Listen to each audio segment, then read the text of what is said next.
Hi friends, Assalamualaikum. Welcome to Sajisha Kitchen. அடிக்கிற வெயிலுக்கு கிச்சனுக்கு போய் சமைக்கணும்னு நினச்சாவே நமக்கெல்லாம் பயம் ஆரம்பிச்சிரும். இனிமே யாரும் கவலைப்படாதீங்க, கிச்சனுக்கு பை பை சொல்லிடுங்க.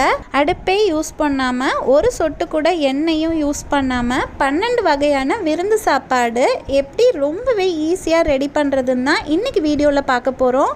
இந்த வீடியோ உங்கள் எல்லாருக்கும் ரொம்பவே யூஸ்ஃபுல்லாக இருக்கும். ஸோ வீடியோவை ஸ்கிப் பண்ணாமல் ஃபுல்லாக பாருங்கள்.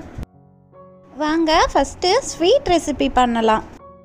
நான் இன்றைக்கி டேட்ஸை வச்சு தான் லட்டு பண்ண போகிறேன். டேட்ஸில் இருக்க சீடெல்லாம் ரிமூவ் பண்ணிவிட்டு அதை சின்ன சின்னதாக கட் பண்ணிக்கோங்க. 100 கிராம்ஸ் டேட்ஸ் எடுத்துக்கோங்க. அடுத்து 100 கிராம்ஸ் கேஷ்யூ எடுத்துக்கோங்க. நீங்கள் கேஷ்யூக்கு பதிலாக ஆல்மண்ட் கூட யூஸ் பண்ணிக்கலாம். அடுத்தது ஒரு 50 கிராம்ஸ் டூட்டி ஃப்ரூட்டி எடுத்துக்கோங்க.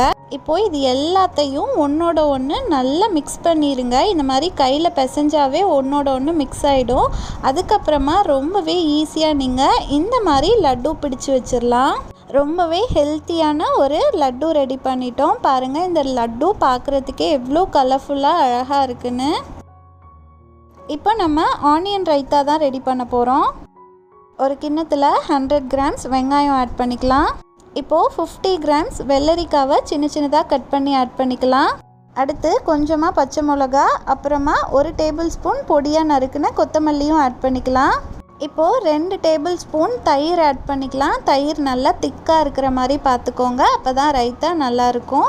அடுத்து தேவையான அளவு உப்பு ஆட் பண்ணி இது எல்லாத்தையும் நல்லா மிக்ஸ் பண்ணி விட்டுடலாம்.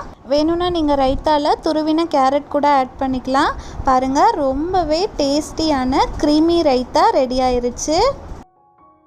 இப்போ நம்ம கேரட் பொரியல் தான் செய்ய போகிறோம். நம்ம இன்றைக்கி சமையலுக்கு யூஸ் பண்ண போகிற வெஜிடபிள்ஸ் இது தான். கேரட், பீட்ரூட், முட்டைக்கோஸை நல்லா துருவி எடுத்துக்கலாம். கொரியாண்டர் லீவ்ஸையும் சின்ன சின்னதாக கட் பண்ணிக்கோங்க. அடுத்து வெள்ளரிக்காய், மாங்காய், வெங்காயம், பச்சை மிளகாவையும் சின்ன சின்னதாக கட் பண்ணி எடுத்துக்கலாம். ஒரு கிண்ணத்தில் 2 டேபிள் ஸ்பூன் துருவின கேரட் ஆட் பண்ணிக்கலாம். அடுத்து 1 ஸ்பூன் வெங்காயமும் 2 ஸ்பூன் துருவின தேங்காயும் ஆட் பண்ணிக்கலாம். இப்போது கொஞ்சமாக கொரியாண்டர் லீவ்ஸும் உப்பும் ஆட் பண்ணிக்கலாம். இப்போது இது எல்லாத்தையும் ஒரு ஸ்பூன் வச்சு மிக்ஸ் பண்ணிட்டீங்கன்னா போதும். ரொம்பவே டேஸ்டியான ஃப்ரெஷ்ஷான கேரட் பொரியல் ரெடி ஆகிடும். அடுத்ததாக கொத்தமல்லி தேங்காய் துவையல் தான் அரைக்க போகிறோம்.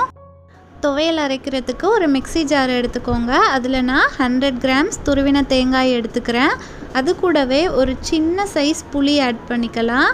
அடுத்தது காரத்துக்கு ஏற்ற மாதிரி 2 பீஸ் காஞ்ச மிளகா, 1 டேபிள் ஸ்பூன் கொத்தமல்லியும் தேவையான அளவு உப்பும் ஆட் பண்ணிக்கலாம். இப்போது கொஞ்சமாக தண்ணி ஆட் பண்ணி மிக்சியில் அரைச்சி எடுத்துக்கலாம்.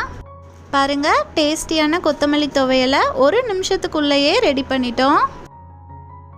இப்போ நம்ம லஞ்சோட மெயின் டிஷ் தான் பண்ண போகிறோம். அது என்னென்னா வெஜிடபிள் ஃப்ரைட் ரைஸ் மாதிரி ஒரு வெரைட்டி ரைஸ். அதுக்காக நான் 3 டம்ளர் அவல் எடுத்திருக்கேன். இப்போது இந்த அவலை ஒரு 2 வாட்டி தண்ணியில் வாஷ் பண்ணிவிட்டு தண்ணி எல்லாத்தையும் சுத்தமாக வடிகட்டி எடுத்துக்கலாம். ஊற வைக்கலாம் வேண்டாம். நம்ம 2 டைம்ஸ் வாஷ் பண்ணதுலேயே நம்ம அவல் நல்லா சாஃப்டாக வந்துருச்சு. இப்போது இதை வச்சு தான் நம்ம வெரைட்டி ரைஸ் பண்ண போகிறோம். ஒரு பவுலில் 3 டேபிள் ஸ்பூன் நான் வாஷ் பண்ணினா அவல் ஆட் பண்ணிக்கிறேன். அடுத்து நான் ஒரு 3 ஸ்பூன் துருவின கேரட் ஆட் பண்ணிக்கிறேன். அடுத்தது 1 டேபிள் ஸ்பூன் துருவின முட்டைக்கோஸ் ஆட் பண்ணிக்கிறேன். இப்போது கொஞ்சமாக கொத்தமல்லி, பச்சை மிளகாய் ஆட் பண்ணிக்கலாம். வேணும்னா நீங்கள் கேப்சிகம் கூட ஒரு 2 ஸ்பூன் ஆட் பண்ணிக்கலாம். இப்போ நம்ம ஆனியன் ஒரு 2 ஸ்பூன் ஆட் பண்ணிக்கலாம். தேவையான வெஜிடபிள்ஸ் ஆட் பண்ணி முடிச்சிட்டோம். இப்போ ஒரு 1/2 ஸ்பூன் பெப்பரும் தேவையான அளவு உப்பும் ஆட் பண்ணிக்கலாம். இப்போது 1 ஸ்பூன் லெமன் ஜூஸ் ஆட் பண்ணி எல்லாத்தையும் நல்லா மிக்ஸ் பண்ணிட்டீங்கன்னா போதும். ரொம்பவே சூப்பர்பான வெஜிடபிள் வெரைட்டி ரைஸ் ரெடி ஆயிரும். அதோட டேஸ்ட் பார்த்திங்கன்னா அப்படியே ஃப்ரைட் ரைஸ் மாதிரியே இருக்கும். இப்போது வெயிலுக்கு ஏற்ற மாதிரி தயிர் சாதம் தான் ரெடி பண்ண போகிறோம். ஒரு பவுலில் நம்ம ஆல்ரெடி வாஷ் பண்ணி வச்சுருந்த அவல்லிருந்து 3 டேபிள் ஸ்பூன் எடுத்துக்கலாம். அடுத்தது ஒரு 2 ஸ்பூன் கேரட் துருவல் ஆட் பண்ணிக்கலாம். இப்போது 1 ஸ்பூன் வெங்காயமும் பச்சை மிளகாவும் ஆட் பண்ணிக்கலாம். தயிர் சாதம்னா மாங்காய் இல்லாமல் எப்படி, ஸோ பொடியாக நறுக்குன மாங்காய் 2 ஸ்பூன் ஆட் பண்ணிக்கலாம். இப்போது மாதுளம்பழம் ஒரு 2 ஸ்பூன் ஆட் பண்ணிக்கலாம். இப்போது தயிர் 2 ஸ்பூன் ஆட் பண்ணிக்கலாம். தயிர் வந்து திக்காக இருக்கிற மாதிரி பார்த்துக்கோங்க. அப்போ தான் நம்ம தயிர் சாதம் நல்லா க்ரீமியாக இருக்கும். அடுத்து தேவையான அளவு உப்பும் ஆட் பண்ணிக்கலாம். இப்போது இது எல்லாத்தையும் நல்லா மிக்ஸ் பண்ணி விட்டுட்டிங்கன்னா போதும். ரொம்பவே க்ரீமியாக ரிச்சாக நமக்கு தயிர் சாதம் ரெடி ஆயிரும். இப்போ நம்ம கொஞ்சமாக கொரியாண்டர் லீவ்ஸ் சேர்த்துக்கலாம். நம்ம ஆட் பண்ணியிருக்க ஒவ்வொரு இன்க்ரீடியண்ட்டும் இந்த தயிர் சாதத்துக்கு ரிச்சான டேஸ்ட்டை கொடுக்கும்.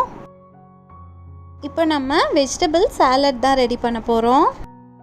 ஒரு கிண்ணத்தில் 2 tablespoon carrot, 1 tablespoon beetroot, 1 tablespoon பொடியாக நறுக்கின வெள்ளரிக்காய், 1 டேபிள் ஸ்பூன் முட்டைக்கோஸ், 1 tablespoon coriander leaves add பண்ணிக்கலாம். அடுத்து கொஞ்சமாக லெமன் ஜூஸும் தேவையான அளவு சால்ட் அண்ட் பெப்பரும் ஆட் பண்ணி நல்லா மிக்ஸ் பண்ணிட்டீங்கன்னா போதும். நான் இன்றைக்கி பிளெயின் வெஜிடபிள் சாலட் தான் பண்ணியிருக்கேன்.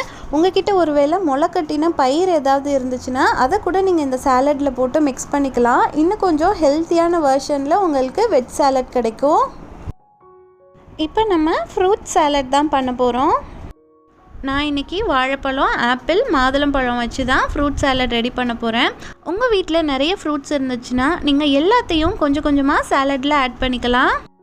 ஃப்ரூட்ஸ் எல்லாம் ஆட் பண்ணதுக்கப்புறமா நீங்கள் உங்களோட ஸ்வீட்னஸ்க்கு ஏற்ற மாதிரி 2 or 3 tablespoon honey add பண்ணிக்கோங்க. இப்போ எல்லாத்தையும் நல்லா மிக்ஸ் பண்ணிட்டீங்கன்னா போதும். டேஸ்டியான ஃப்ரூட் சாலட் ரெடி ஆயிரும். நம்ம நார்மலாக ஒவ்வொரு ஃப்ரூட்டையும் சாப்பிட்றத விட இந்த மாதிரி ஹனி ஆட் பண்ணி சாப்பிடும்போது அதோட டேஸ்ட் எக்ஸ்ட்ராடினரியாக இருக்கும். இப்போ நம்ம எல்லாருக்கும் பிடித்த மாங்காய் ஊறுகாய் செய்யலாம். ஒரு பவுலில் பொடியாக நறுக்கின மாங்காய் 3 டேபிள் ஸ்பூன் எடுத்துக்கலாம். அதில் ஒரு 1/2 டீஸ்பூன் சில்லி பவுடரும் தேவையான அளவு உப்பும் ஆட் பண்ணி நல்லா மிக்ஸ் பண்ணிட்டீங்கன்னா போதும். இன்ஸ்டண்ட்டான மாங்காய் ஊறுகாய் ரெடி ஆயிரும். இப்போ நம்ம ஸ்வீட் பாயாசம் தான் ரெடி பண்ண போகிறோம். விருந்துன்னு சொல்லிட்டு பாயாசம் இல்லைன்னா எப்படி? ஒரு பவுலில் 2 டேபிள் ஸ்பூன் நம்ம ஆல்ரெடி வாஷ் பண்ணி வச்சுருந்த அவல் ஆட் பண்ணிக்கலாம். அடுத்து ஒரு 3 ஸ்பூன் பொடிச்ச வெல்லம் ஆட் பண்ணிக்கலாம்.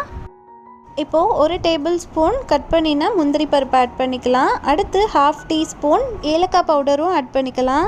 இப்போது 1 டம்ளர் தேங்காய் பால் ஆட் பண்ணி எல்லாத்தையும் நல்லா மிக்ஸ் பண்ணிட்டீங்கன்னா போதும். ரொம்பவே டேஸ்டியான அவல் பாயசம் இன்ஸ்டண்ட்டாக ரெடி ஆயிரும்.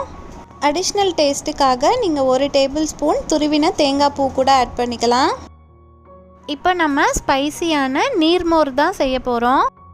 ஒரு மிக்ஸி ஜார் எடுத்துக்கோங்க. அதில் 2 டேபிள் ஸ்பூன் திக்கான தயிர் ஆட் பண்ணிக்கோங்க. அடுத்து 1 டீஸ்பூன் கட் பண்ணின இஞ்சியும் பச்சை மிளகாவும் ஆட் பண்ணிக்கோங்க. அடுத்து 1 ஸ்பூன் கருவேப்பிலையும் ஆட் பண்ணிக்கோங்க. இப்போது கொஞ்சமாக தண்ணி ஊற்றி இது எல்லாத்தையும் மிக்சியில் நல்லா அரைச்சி எடுத்துக்கோங்க.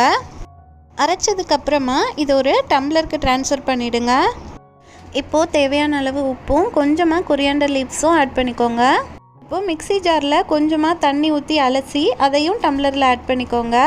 இப்போது ஒரு ஸ்பூன் வச்சு எல்லாத்தையும் நல்லா ஒரு வாட்டி மிக்ஸ் பண்ணிவிடுங்க. அவ்வளோதான், டேஸ்டியான பட்டர் மில்க் ரெடி ஆயிருச்சு. இப்போ நம்ம ஸ்வீட் பீடா தான் ரெடி பண்ண போகிறோம். ஒரு கிண்ணத்தில் 1 ஸ்பூன் தேங்காய் பூ எடுத்துக்கோங்க. அடுத்து 1 ஸ்பூன் டூட்டி ஃப்ரூட்டி எடுத்துக்கோங்க. இப்போது 1 ஸ்பூன் சீரகம் இல்லைன்னா சோம்பு எடுத்துக்கோங்க. அடுத்து 1 ஸ்பூன் பொடிச்ச வெல்லம் ஆட் பண்ணிக்கோங்க. இப்போ இது எல்லாத்தையும் நல்லா மிக்ஸ் பண்ணிட்டீங்கன்னா நம்மளோட ஸ்டஃபிங் ரெடி ஆயிரும். இப்போது ஒரு வெத்தலையை நல்லா வாஷ் பண்ணி எடுத்துக்கோங்க. அதுக்கு நடுவில் நம்ம ரெடி பண்ணி வச்ச ஸ்டஃபிங்கை ஆட் பண்ணிக்கோங்க. இப்போ இதை நான் சொல்கிற மாதிரி ஃபோல்ட் பண்ணுங்கள். 2 சைடும் இந்த மாதிரி ஃபோல்ட் பண்ணிவிட்டு அதுக்கப்புறமா பாட்டம் சைடும் டாப் சைடும் ஃபோல்ட் பண்ணிட்டீங்கன்னா போதும். நம்மளோட பீடா ரெடி ஆயிரும். இப்போது பீடாக்கு மேலே ஒரு செரியை வச்சுருங்க. அதுக்கு மேலே ஒரு டூத்பிக்கை வச்சு குத்திட்டிங்கன்னா போதும். நமக்கு சூப்பர்பான பீடா கிடச்சிரும். நம்ம ரெடி பண்ணினா ஒவ்வொரு ஐட்டமையும் இப்போ நம்ம இலையில பரிமாறலாம். ஃபஸ்ட்டு ஸ்வீட் எடுத்து வச்சாச்சு. அடுத்தது ரைத்தா, பொரியல், துவையல்னு ஒவ்வொரு ஐட்டமாக நம்ம விருந்து எப்படி வைப்போமோ அதே மாதிரி சர்வ் பண்ணிக்கலாம். டெய்லி கிச்சனில் நின்று விறுவிறுக்க சமைக்கிறதுக்கு பதிலாக இந்த மாதிரி வாரத்தில் ஒரு நாள் கிச்சனுக்கே போகாமல் விருந்து ரெடி பண்ணி ஹெல்த்தியாக சாப்பிடலாம். இந்த சாப்பாடை தான் இயற்கையான உயிர் சத்துக்கள் நிறைந்த சாப்பாடுன்னு சொல்லுவோம். இதில் அவ்வளோ சத்துக்கள் இருக்குது. ஸ்வீட்டில் ஆரம்பித்து பொரியல், துவையல், வெரைட்டி ரைஸ், தயிர் சாதம், மாங்காய் ஊறுகாய், சாலட், பாயசம், நீர்மோர், பீடான்னு ஒரு சைவ விருந்துக்கு தேவையான எல்லா ஃபுட் ஐட்டம்ஸையும் நம்ம கிச்சனுக்கே போகாமல் ஈஸியாக ரெடி பண்ணிட்டோம். என்னோட இந்த வீடியோ உங்கள் எல்லாருக்கும் ரொம்பவே யூஸ்ஃபுல்லாக இருந்திருக்கும்னு நினைக்கிறேன். இந்த வீடியோ உங்களுக்கு பிடிச்சிருந்தா வீடியோ லைக் பண்ணுங்கள், உங்கள் ஃப்ரெண்ட்ஸ் அண்ட் ஃபேமிலி மெம்பர்ஸ்க்கும் ஷேர் பண்ணுங்கள். மறக்காமல் சஜிஷா கிச்சனுக்கும் சப்ஸ்கிரைப் பண்ணிவிடுங்க. அப்போ தான் நான் போடுற புது வீடியோஸோட நோட்டிஃபிகேஷன் உடனே உங்களுக்கு வரும். Thank you all so much for வாட்சிங். அடுத்து ஒரு சூப்பர்பான வீடியோவில் மீட் பண்ணலாம். அன்டில் தென் அஸ்ஸலாமு அலைக்கும்.